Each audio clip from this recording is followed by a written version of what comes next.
the tower. But what if the story we were told wasn't the whole truth? What if the Challenger disaster was more than just a catastrophic failure? What if it was a calculated cover-up by one of the U.S. administrations? A recent discovery, a strange relic tied to that day, holds secrets no one was ever supposed to find. Could the disaster have been prevented? What secrets were buried with it? There's a version to the Challenger story you've never heard. Come, let's uncover it together. The world witnessed a live horror show on the 28th of January, 1986, as the Space Shuttle Challenger exploded just after liftoff. But before that dark day, there was the night before, a day that could have changed history. The day before, disaster struck. It was just like any other evening, same routine. Americans were winding down for the night. Meanwhile, a small group of engineers at Morton Thiokol, the company behind the Space Shuttle's solid rocket boosters, were locked in a desperate fight. They weren't battling numbers or deadlines. They were trying to stop a disaster they could see coming like a freight train. At the center of that long, tense night was Bob Ebeling, a senior engineer who would carry the burden of that night for the rest of his life. Alongside Roger Boisjoli, Arnie Thompson, Joel Maw, and Brian Russell, Ebeling had uncovered something chilling, literally. On January 27, 1986, the forecast at Kennedy Space Center predicted a low temperature of 18 degrees Fahrenheit by launch time, the coldest conditions ever for a shuttle launch. That might not sound like much, but to these engineers, it was a red flag screaming at full volume. Here's what the public never knew. The rubber O-rings, the tiny crucial seals on the shuttle's booster rockets, weren't designed for this kind of cold. And they had the data to prove it. This wasn't just a hunch or a worst-case scenario scribbled on a napkin. They had documented O-ring erosion, blow-by, photos, test results, even mathematical models. The evidence was everywhere, and it all said the same thing. Launching in that cold would be a death sentence. Ebeling and his team pleaded for a delay. They made their case, backed by science, by history, by fear. But NASA said no. That no wasn't just a decision. It was the first step toward one of the most avoidable tragedies in space history. A giant under pressure. The idea of postponing the launch? Unthinkable. Not because it was unsafe, but because NASA was cornered by pressure from all sides. The launch had already been delayed more than once, and another slip would make the agency look weak, indecisive, even incompetent. Behind the scenes, the stakes were political as much as they were technical. There was a national spotlight fixed on Krista McAuliffe, the teacher-turned-astronaut set to inspire a generation. And with President Reagan's State of the Union address fast approaching, the pressure to get her into space in time was immense. Delay the launch, and NASA risked not only public embarrassment, but the loss of critical support and funding from the government. So they moved forward, not because it was the right choice, but because turning back felt impossible. And what happened next is perhaps the most chilling part of the entire story. Under direct pressure from NASA, Morton Thiokol's management made a decision that would echo in their consciences for years to come. They asked the engineers, the very people who had raised red flags, presented evidence, and begged for a delay, to leave the room. Then, behind closed doors, and without a single new data point or shred of engineering analysis, they reversed the original recommendation. They approved the launch. Just like that. The people who best understood the danger, the engineers, were effectively silenced. They walked out of that room knowing exactly what would happen next. And still, the countdown continued. The teacher in space. Krista McAuliffe was a schoolteacher selected as part of the crew members for the Challenger shuttle. But her story is more tragic than inspirational. It's a cautionary tale on political pressure overriding safety protocols. The Teacher in Space program was President Reagan's brainchild, designed to restore public interest in the space program and demonstrate that space travel had become routine enough for civilians. But here's what NASA never publicized. The selection of a teacher for this mission created unprecedented political pressure that compromised safety decisions. McAuliffe wasn't just another crew member, she was a symbol of American education and achievement. Her presence on the shuttle meant millions of schoolchildren would be watching the launch live, and this was supposed to create a media spectacle that NASA couldn't afford to postpone. Originally, the launch date for the Space Shuttle was January, but weather delays and technical issues had pushed it back repeatedly, and with each delay, the political pressure increased exponentially.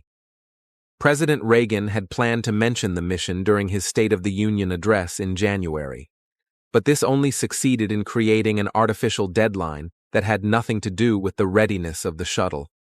What's even more shocking is that McAuliffe wasn't supposed to be NASA's first choice. Initially, candidates with more technical backgrounds were deemed a better choice, but again, political considerations ultimately prevailed. The Teacher in Space program was designed more for public relations than scientific advancement. But even then, another delay after the concerns were raised was going to be a nightmare. Previously, NASA had successfully launched several shuttle missions, creating a false sense of confidence that the shuttle system was fully operational and safe. But perhaps the most tragic update is that McAuliffe herself was aware of the delays and the pressure surrounding her mission. In interviews conducted just days before the launch, she expressed both excitement and nervousness about the flight. She had been training for almost a year and was fully committed to the mission's educational goals. In the end, her trust in NASA and the government became her undoing. A day that shook the world. In the morning of the launch, Challenger loomed against the pale morning sky like a technological cathedral. But even from a distance, the crew could see something was wrong. The shuttle was covered in ice, but despite that, the order to launch had already been given. One by one, they entered Challenger's crew compartment, with Scobie and Smith taking their positions on the flight deck, surrounded by hundreds of switches, gauges, and computer displays. Behind them, the mission specialists settled into their seats, running through final checklists with the methodical precision that had kept the shuttle program safe for 20 previous flights. As the countdown entered its final phase, radio chatter between the shuttle and mission control was crisp, efficient, and routine. Weather updates confirmed what everyone already knew. It was cold, colder than any previous shuttle launch. But the ice inspection teams had cleared the vehicle for flight. The range safety officer had given the go-ahead. The flight director had polled his team and received unanimous approval. All systems were functioning normally. In the passenger compartment, Krista McAuliffe reviewed her lesson plans one final time. In just a few hours, she would be floating in zero gravity, conducting the first classroom lesson from space. After liftoff, the Challenger accelerated 7 human beings from 0 to 100 miles per hour in 6 seconds. Everything was proceeding normally. The shuttle was performing flawlessly, its systems operating within design parameters. In mission control, flight controllers monitored hundreds of data streams, all showing nominal performance. But 900 miles away in Utah, Roger Boisjoli sat in his office, staring at a television screen, knowing that somewhere in the incomprehensible complexity of Challenger's propulsion system, rubber seals were already failing. At 46,000 feet, traveling at nearly 2,000 miles per hour, Challenger encountered the worst possible combination of aerodynamic forces and structural stress. The failed O-ring, exactly as Boisjoli had predicted, had allowed superheated gas to escape from the right solid rocket booster. That escaping gas had been burning through the external fuel tank's support structure for over a minute, invisible to the crew, undetectable by most of the shuttle's sensors.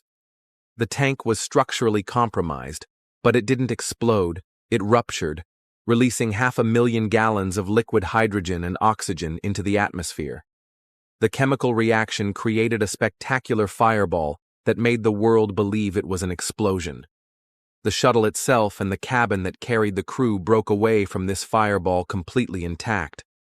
For several seconds, Challenger continued flying, its pilots likely unaware that they were no longer attached to their fuel source. The crew compartment fell thousands of feet in 2 minutes and 45 seconds. When the crew compartment finally hit the Atlantic Ocean, 7 dreams ended, and a nation was left in shock. An evidence from the past. The O-ring failure wasn't a random mechanical problem that came up at the last minute. It was a predictable consequence of flawed design and inadequate testing that engineers had been documenting for years. The solid rocket boosters of the Space Shuttle were assembled in segments, with each joint sealed by 2 giant rubber O-rings, a primary and a secondary seal. In theory, if the primary seal failed, the secondary would prevent hot gases from escaping. Now, here lies the critical flaw that NASA management didn't want to acknowledge. Both the primary and secondary O-rings in the field joint of the right solid fuel rocket booster were burned through by hot gases. Boisjoli, one of the engineers, had been conducting extensive testing on O-ring performance since 1985. His data showed a clear correlation between temperature and seal effectiveness. At temperatures below 65 degrees Fahrenheit, the rubber became so stiff that it couldn't maintain proper seal compression. At 32 degrees or below, the temperature expected on launch morning, the O-rings would be virtually useless. Along with this news was an even more shocking fact. There had been O-ring damage from previous flights, and NASA had evidence of them all. What this proved was that these were not isolated incidents, but were warning signs of a recurring issue. The most damning evidence came from a post-flight analysis of mission STS-51C in January 1985. This mission launched in a relatively cold weather at 53 degrees Fahrenheit and experienced the most severe O-ring damage to date. The primary O-ring was completely eroded, and the secondary seal showed significant damage. If the burn-through had been just slightly worse, that shuttle would have exploded as well. The engineers at Morton Thiokol created detailed presentations showing this. They had statistical analyses, engineering calculations, and photographic evidence proving that cold weather launches were unacceptably dangerous. But NASA management dismissed these concerns as not conclusive and argued that the shuttle had flown successfully in cold weather before. However, this argument revealed a fundamental misunderstanding of risk assessment. Just because previous cold weather launches hadn't resulted in catastrophic failure didn't mean they were safe, it simply meant they were lucky. The engineers understood this distinction, but management chose to interpret past success as proof of future safety. Perhaps the most disturbing of all was NASA's own safety protocols that required any single-point failure mode to be eliminated from the shuttle design. The O-ring system was classified as a Criticality 1 component, meaning that its failure would result in loss of vehicle and crew. Despite this classification, NASA continued to fly with a known deficiency in the seal design, intentionally setting up a crew for a fatal disaster. The crew that died twice. One of the most persistent myths about the Challenger disaster is that the crew died instantly when the shuttle exploded. This comforting lie was propagated by NASA and media outlets to spare families and the public from a more horrifying truth. Recent analysis of recovered debris and flight data reveals a far more tragic reality. The explosion that viewers witnessed on television wasn't actually an explosion in the traditional sense. It was a structural breakup after the external fuel tank ruptured. Essentially, the shuttle came apart, but the overflow of fuel reacting with oxygen caused a significant fire that looked like an explosion. The crew compartment remained largely intact during this initial breakup and continued flying upward for another 25 seconds before beginning its fatal descent toward the ocean. This means that the 7 crew members were likely conscious and aware during at least part of their 3-minute fall from 65,000 feet to the ocean surface. Emergency air packs found in the wreckage showed that at least 3 crew members had activated their oxygen supplies, indicating that they were alive and attempting to respond to the emergency. The crew compartment hit the ocean at approximately 200 miles per hour, generating an impact force far beyond human survival limits. But the knowledge that these brave individuals may have been conscious during their fall adds an additional layer of tragedy to an already devastating story. Imagine that scenario: being in a shuttle doomed from the start, surviving the initial breakup, falling freely in a cabin without an engine, no communications and guidance from the rest of the world, only to face death in a horrifying way. The chilling last words. Commander Dick Scobie, pilot Michael Smith, mission specialists Judith Resnick, Ellison Onizuka, and Ronald McNair, payload specialist Gregory Jarvis, and teacher Krista McAuliffe deserved better. They trusted NASA's assurances that the shuttle was safe and reliable. They had no way of knowing that engineers were desperately trying to prevent their deaths, while management ignored critical safety warnings.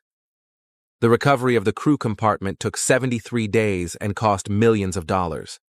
When it was finally brought to the surface, investigators found evidence that the crew had attempted to regain control of their situation. Switches had been moved to emergency positions, and emergency procedures had been initiated. This evidence contradicts NASA's initial claims that the crew was unaware of the disaster. In reality, they likely experienced a terrifying period of awareness as their spacecraft broke apart around them. Reports showed that the pilot said, "uh-oh," in their final moments, a telling that they somehow knew they were doomed. A killer decision. The Challenger disaster wasn't just a technical failure. It was the result of a corporate culture that prioritized schedule and budget over human safety.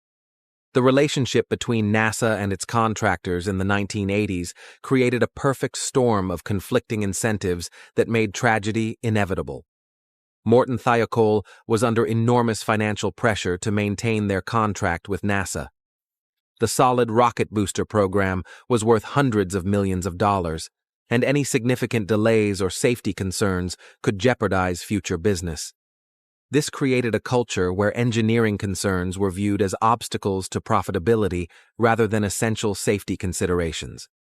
Internal company documents, revealed during congressional hearings, show that Morton Thiokol executives were more concerned about their relationship with NASA than the safety implications of their products. The pressure worked exactly as intended. Jerry Mason, Morton Thiokol's senior vice president, made the fateful decision to override his engineers and approve the launch. In testimony before the Rogers Commission, Mason admitted that his decision was based on maintaining good relations with NASA rather than technical considerations. But NASA's own culture was equally problematic. The agency had evolved from the mission-focused organization of the Apollo era into a bureaucratic institution more concerned with political survival than exploration. Budget cuts throughout the 1970s and early 1980s had forced NASA to justify the shuttle program based on routine, frequent flights rather than extraordinary achievements. This created what investigators later called schedule pressure, an organizational fixation on meeting launch dates regardless of technical readiness. NASA had promised Congress and the public that the shuttle would fly at least 24 times per year, making space travel as routine as commercial aviation. This ambitious schedule required shortcuts in testing, maintenance, and safety protocols. The most revealing aspect of NASA's corporate culture was revealed in internal communications during the weeks leading up to the Challenger launch. Officials discussed the perception problem created by repeated delays, with some suggesting that another postponement would damage the program's credibility with Congress and the public. Lawrence Malloy, NASA's booster project manager, embodied this misguided thinking. When Morton Thiokol engineers presented their temperature concerns, Malloy responded by asking them to prove that it was unsafe to launch, rather than requiring NASA to prove that it was safe. This reversal of the burden of proof represented a fundamental corruption of engineering ethics. The truth remains that both NASA and Morton Thiokol had competent, dedicated engineers who understood the risks and tried to prevent the disaster. But corporate structures and cultural pressures systematically suppressed their expertise in favor of schedule adherence and customer satisfaction. the attempts at a cover-up. In the immediate aftermath of the Challenger disaster, NASA launched what can only be described as a coordinated effort to control public perception and minimize organizational responsibility. This cover-up attempt reveals how institutional self-preservation can corrupt even the most prestigious scientific organizations. Within hours of the disaster, NASA officials were already crafting talking points that minimized the role of organizational failure. Initial press releases described the explosion as an anomaly and suggested that such incidents were an inevitable risk of space exploration. There was no mention of the engineering warnings that had been ignored or the political pressures that had influenced launch decisions.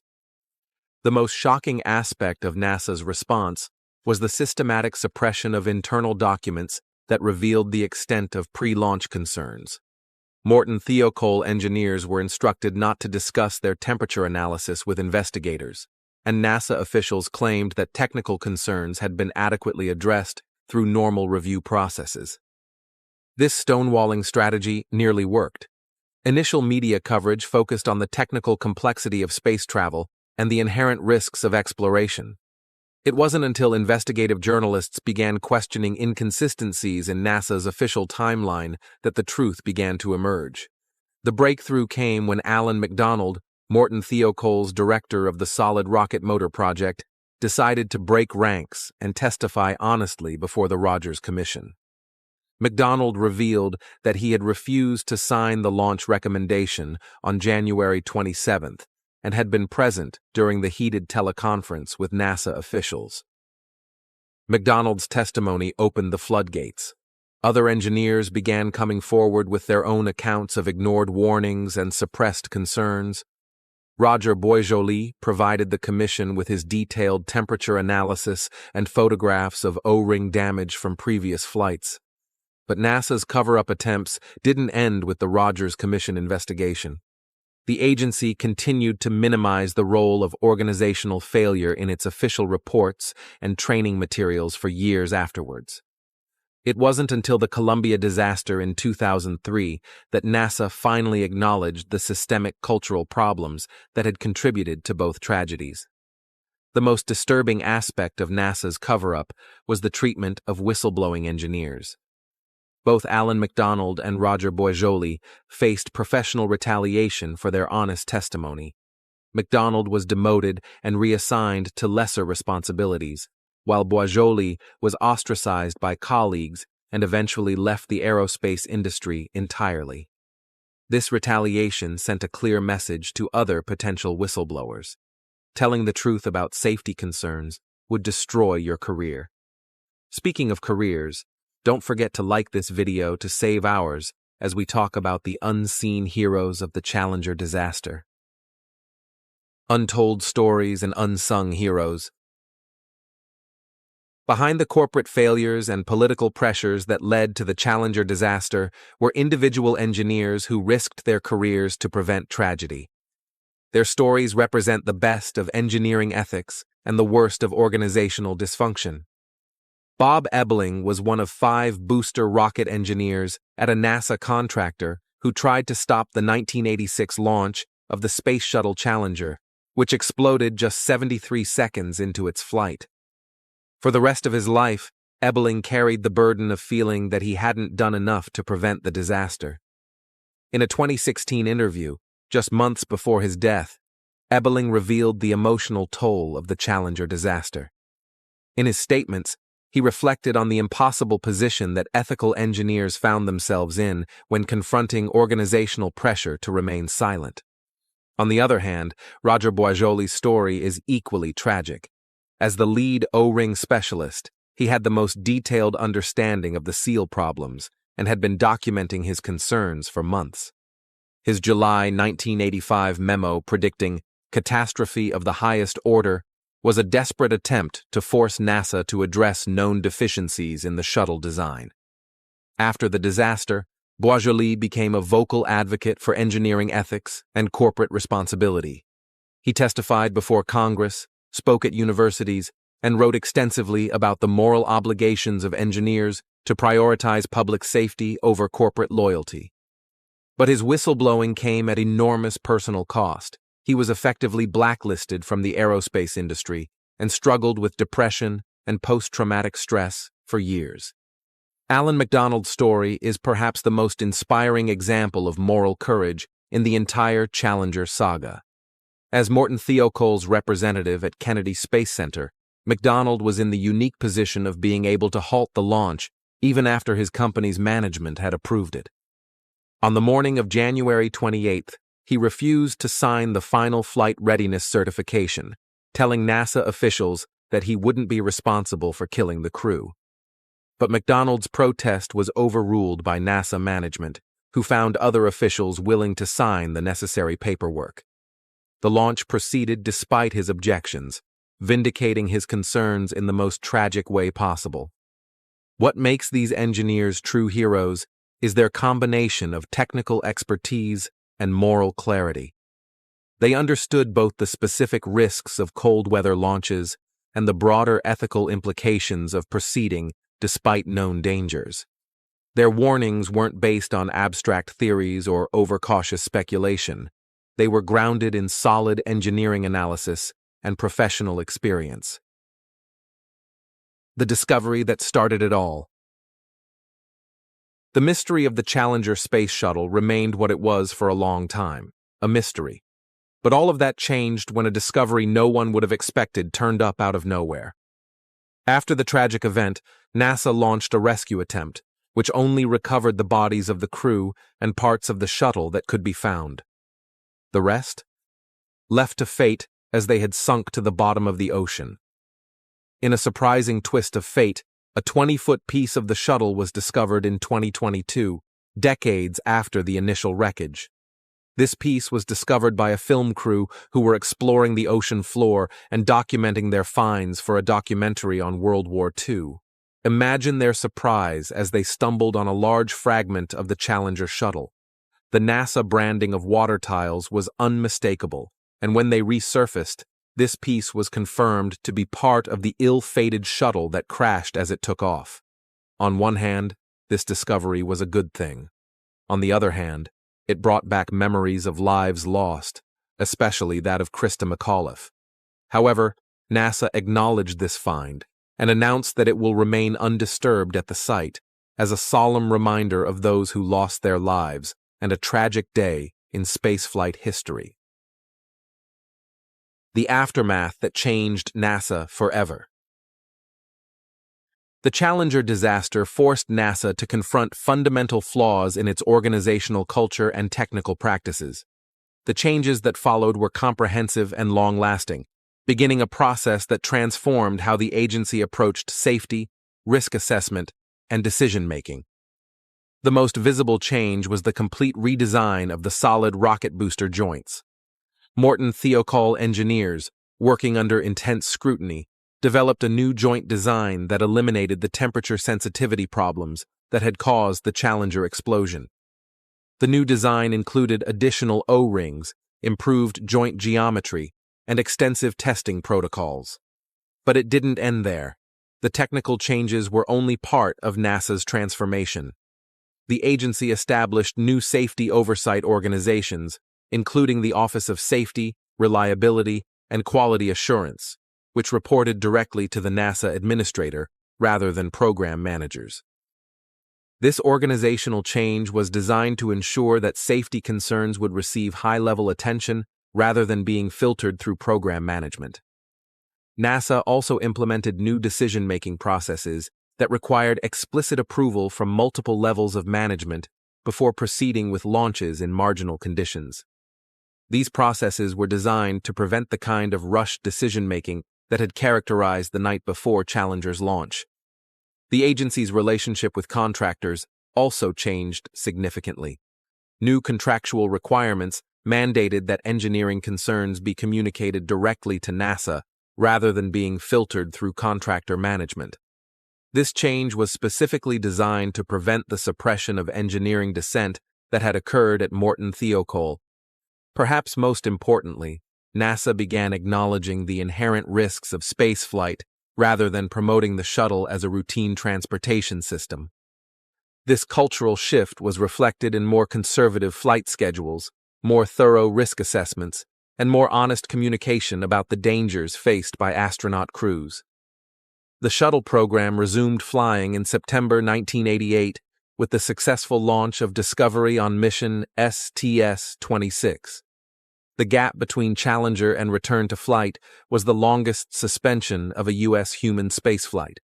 However, the changes implemented after Challenger weren't sufficient to prevent all future tragedies. The Columbia disaster in 2003 revealed that NASA had reverted to many of the same cultural patterns that had contributed to Challenger, including normalization of deviance, schedule pressure, and suppression of engineering concerns. So does it mean NASA didn't learn from their past mistakes? We may never know. If you enjoyed this video, hit the subscribe button to stay notified for more interesting videos such as these. Thank you for watching. See you in the next video.